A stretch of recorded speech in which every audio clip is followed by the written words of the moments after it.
Great, thank you. So I'm here to introduce you to an exciting new research frontier in economics. One that builds upon the advances in the field of genetics, and that's why obviously it's being called genoeconomics. So I'll talk to you a little bit about the promise of genoeconomics and report on some of our first results. But I will also touch upon the many challenges that lie ahead. And these include both methodological issues as well as larger social questions that concern us all. But I wouldn't be standing here, and there would be no such thing as genoeconomics, was it not for the phenomenal advances in the field of genetics. It's only about 10 years ago that the first human genome was sequenced. This was done at a cost of a little over $100 million and required a collaborative effort of thousands of scientists. Today, however, a human genome can be sequenced. All of its 3 billion base pairs that make up our DNA can be done for less than $10,000. And a genome-wide scan of all those points on our genome where we, as humans, tend to differ, can be done for only about $100. If you were to watch this talk a year from now, you could probably cut those figures by half. And that's because the cost of genotyping is continuing to come down by a factor of 2 almost every single year. You'll note that that's even faster than Moore's law for computational power. And it's expected that over time, the cost of genotyping will come down to about the level of a blood test. I actually had my own genome scan and learned a lot of useful things in the process about my health risk and so forth and so on. I was also recently informed that I, in fact, share 2.7% of my genetic ancestry with a long-lost cousin, the Neanderthal. Now, I realize that for those that know me intimately, this is something of an I knew it moment, and they can perhaps explain a number of odd behaviors on my part, but don't yet infer too much about me from this statistic, because all of you carry a little bit of Neanderthal with you, unless you are from direct African descent. But I digress, and let me get back to why all of this is relevant for economics. And so I think that genetics can contribute to economics for at least 2 reasons. First of all, most of us tend to use their brain before they act. I realize that this may not be a universal statement for anybody, or most people you may know, but a better understanding of the genes that underlie the neurological functioning of the brain will have us better understand or better be able to grasp the causal linkages between genes, brain, and behavior. And for economics in particular, this may be important for, say, the formation of risk and time preferences that are so essential to behavioral economics. And the important link between genes, brain, and behavior also leads me to believe, though I'm sure a few people would disagree, that genoeconomics can and should be a natural partner to neuroeconomics, a more established subdiscipline of economics. While data handling and data sourcing are very different at the moment, I'm optimistic that collaboration between genoeconomists and neuroeconomists over time will allow for detecting genetic variation that underlies neurological variation, and that, once again, will allow us to have a better sense for that cascade of interactions that runs between genes and behavior by way of the brain. A second reason why I think genetics may matter for economics is that we are not blank slates. All of you are genetically unique and hence biologically different. So any economic study that does not take into account genetic variation essentially opens itself up to omitted variable bias, or OVB as we tend to call it, and that's when the true sources of variation are not part of your model. And so as we gain a better understanding of the genetic influences on behavior, it will also allow us to start controlling or accounting for genetic endowments as we develop, hopefully, better informed and more effective policy in, say, the labor market or in education. Of course, the fact that genes matter is not something we've only learned over the past decade. And so ever since Francis Galton in the 18th century, have scientists looked at twins in order to figure out where that split between nature and nurture tends to fall. The intuition here is very straightforward. Identical twins share 100% of their DNA together. Non-identical twins share on average 50% of their DNA together. So assuming that twin pairs grew up in a similar environment, well then if identical twins behave a lot more alike as compared to non-identical twins, well then we can trace back that larger covariance back to the genetics of which the identical twins obviously share a lot more alike.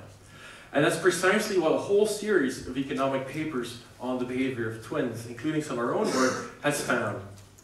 You should take some of these numbers with a pinch of salt, but IQ, for example, its heritability estimate drawing from twin studies comes in at about 75%. Personality traits come in a range between 40 and 60%, depending on which trait you're looking at. Happiness comes in for a heritability estimate of between 30 and 50%, depending mostly on age and which study you're looking at. Financial decisions, 25%. Leadership, as measured by whether or not you play a supervisory role in the labor force, comes in at about 24% heritability. And then time and risk preferences come in at about 20%. Now, I thought I'd also give you a sense for the heritability of procrastination. So next time around you're wasting your time, at least you'll know that you may not be the only one to blame. So twins are a phenomenal way of trying to tease out the relative importance of genes. But what twin studies do not tell you is which particular genotypes are at play, or which neurological processes are going on in these economic behaviors.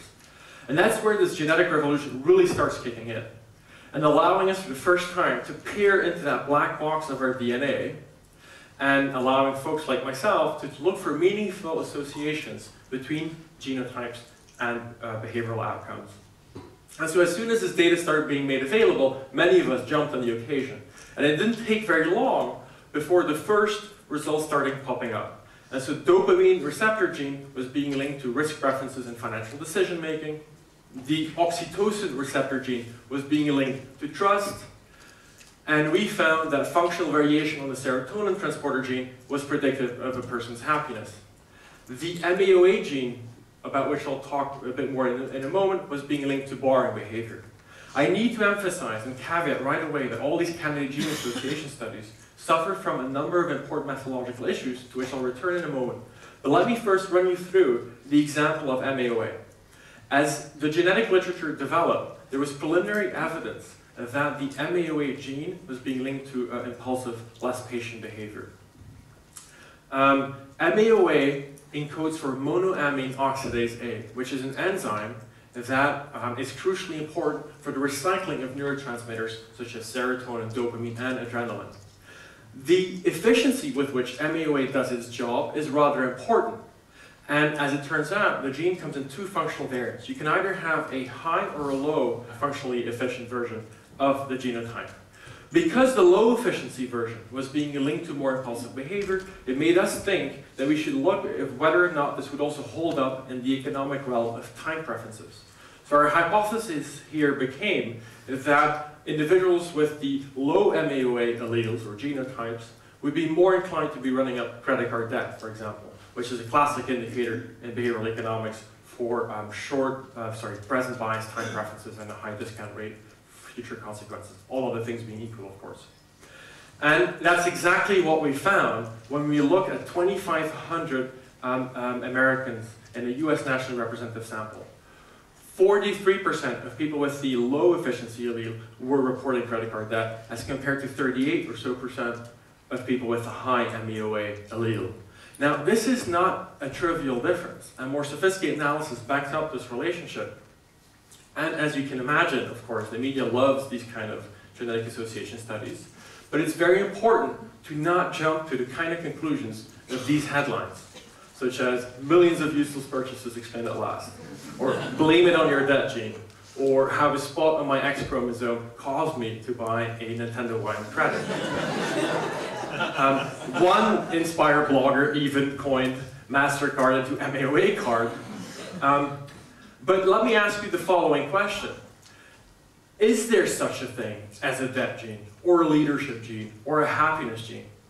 And the answer here is very clearly no. And that's because all these very complex behavioral traits are polygenic in nature. That is to say that it's not one single individual gene that plays a role, but it's a multitude of genotypes that will play a combined role.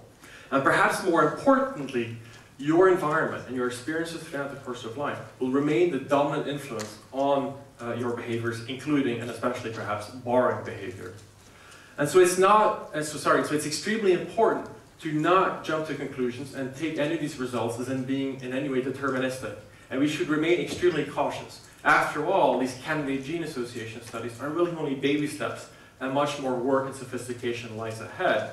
And here, once again, this genetic revolution is being extremely helpful because by now we have access to data sets that combine not just a few genotype markers, but for which we have data on over 500,000 points on our genome, those points where we as humans tend to differ, also known as SNPs.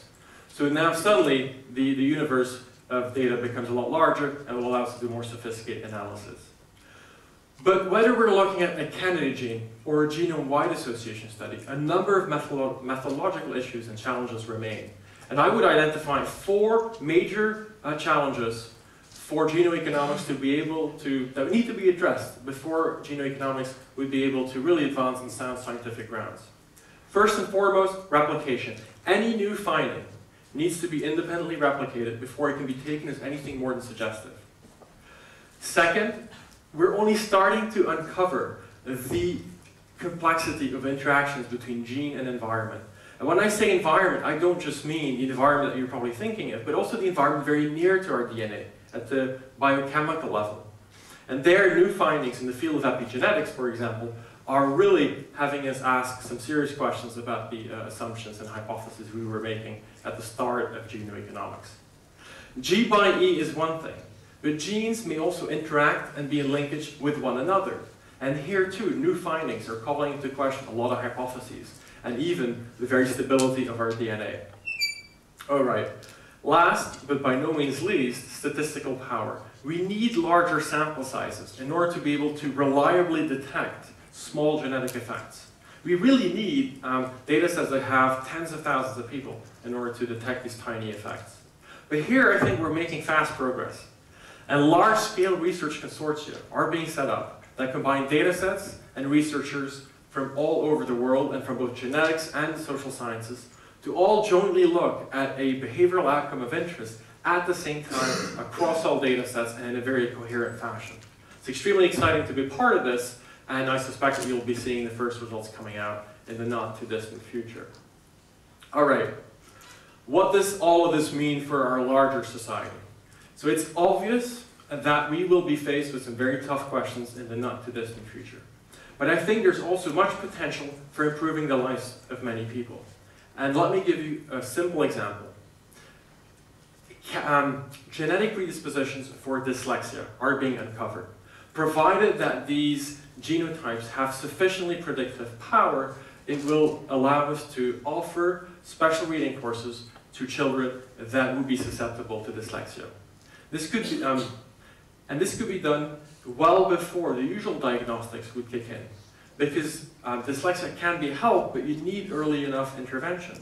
And before the diagnostics really show dyslexia, often the damage is being done to a child's educational performance. So these genetic discoveries can help with disadvantaged groups and through smart and targeted interventions. So what we need here is smart policy. The sort of policy that takes advantage of this genetic revolution, but that also guards us against potential abuse. There's enough discrimination based on the visible part of our genome, including the color of our skin or our gender, and it would be an awful mistake if we were to allow new sources of negative discrimination. So, to conclude, what I think you should take away from this introduction to genoeconomics is that a large wave of genetic information is coming at us, that it holds much, much promise for better understanding why we do what we do, and perhaps even help improve the lives of people. But it will also be up to all of us to make good sense of it. Thank you.